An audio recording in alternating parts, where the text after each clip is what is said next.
2022 with NAI 500. So right now we are having Sarah with us. So hi, how are you doing today? I'm good, thank you. And how are you? Thank you, good. So could you start by briefly tell us about your company? Sure. Cordoba is a publicly listed company on both exchanges, the TSXV and the OTC.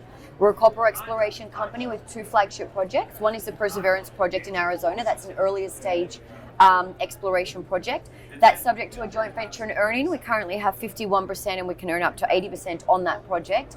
And the second project we have, which is our main project, that is the San Matias project in Colombia. We just announced our pre-feasibility study results in January of this year on that project, which is showing robust economics. And we are in the phase of the feasibility study right now.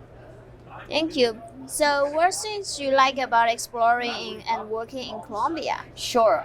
Firstly, I think Colombia is extremely underexplored. Due to 40 years of conflict, there is so much potential, and in my opinion, it's one of the jurisdictions in Latin America with the most potential for a next big discovery.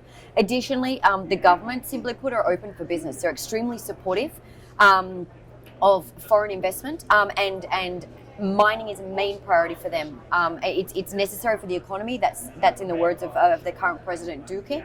That it's necessary for the recovery of the economy of Colombia following the pandemic.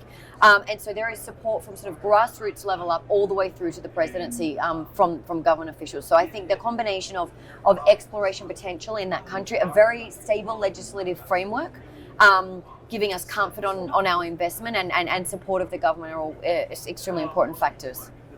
That's good. So how do you rank among all South American countries in terms of mining potentials? One of the best. I would say that the most potential left is, and again, this is my personal opinion here, I would say Colombia and probably Ecuador, because they're so underexplored. So I think that we have a massive amount of potential. We actually have nearly 900 kilometers of ground locked up under application and an additional 150 kilometers of granted mining concessions in addition to the projects that we have. So huge amount of potential there. Yes, thank you. So talking about the San Matias project, so you mentioned like you're having the diamond drilling. Can you explain more about that? Sure. We had a recent drilling campaign in 2021. We continue looking for this elusive porphyry that we have announced numerous times over the years. We continue intercepting porphyry clasts, which is showing us that there is a nearby source and a nearby porphyry. So we're back to the drawing board again. Unfortunately, we didn't hit it in this last drilling campaign, but we continue finding or intercepting some positive results there. And so we're back to the drawing board with our technical team and our team of geologists to identify our next drill targets. And we'll be simultaneously drilling the exploration drilling while we're continuing with our feasibility study work. Yeah, so how about the feasibility study work? Like, is it program started at San Matias last month? Yes, so as I mentioned, we announced our pre-feasibility study results in January of this year, which showed pretty robust economics, which is a $415 million after-tax NPV at a discount of 8%, 25% IRR, and a payback of 2.2 years. And we officially kicked off our feasibility study. We've engaged all of our contractors. We're working with 8 different companies.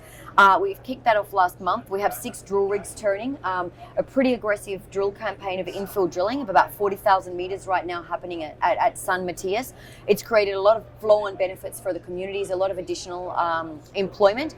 And that feasibility study will be supporting the environmental impact assessment study, which is the second permit required to build and operate a mine in Colombia. So we have a lot happening. And it's exciting times for us.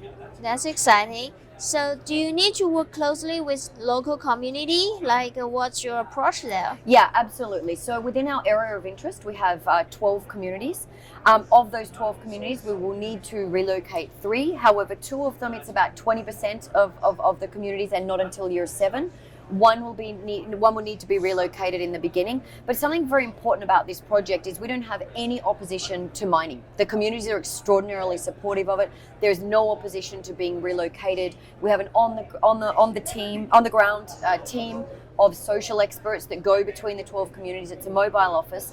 We have an on-the-ground team of 19 professionals that specialize in relocation and resettlement, working with those communities. We employ the communities. We have a formalization team legalizing their artisanal miners. And we have a whole slew of different range of different community activities and very strong community relations. I mean, without the community support these days, you do not have a project. ESG is fundamental to any project, and it's one of our major focuses. Thank you. That's impressive. So, could you share with us who are your major shareholders and of your company? Sure, we have two major shareholders. The first one is Ivanhoe Electric, so that is part of the Ivanhoe Group, obviously founded by Robert Friedland. They have 63% of the company, and the second largest shareholder are our Chinese strategic partners, JCHX. They are EPCM contractors and long-term. We've worked with them in other projects over the years. We have a long-term relationship with JCHX. And as I said, EPCM specialists and have built many mines around the world. So a great supportive partner for us to have in addition to Robert Friedland and Ivanhoe Electric.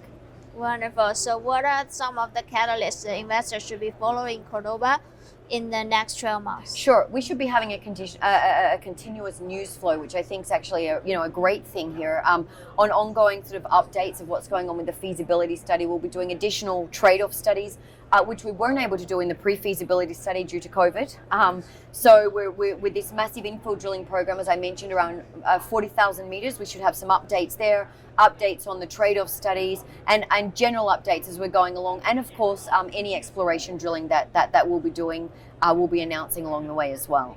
That's good. Thank you so much for your time. Thank That's you. the end of my questions. Thank you very much.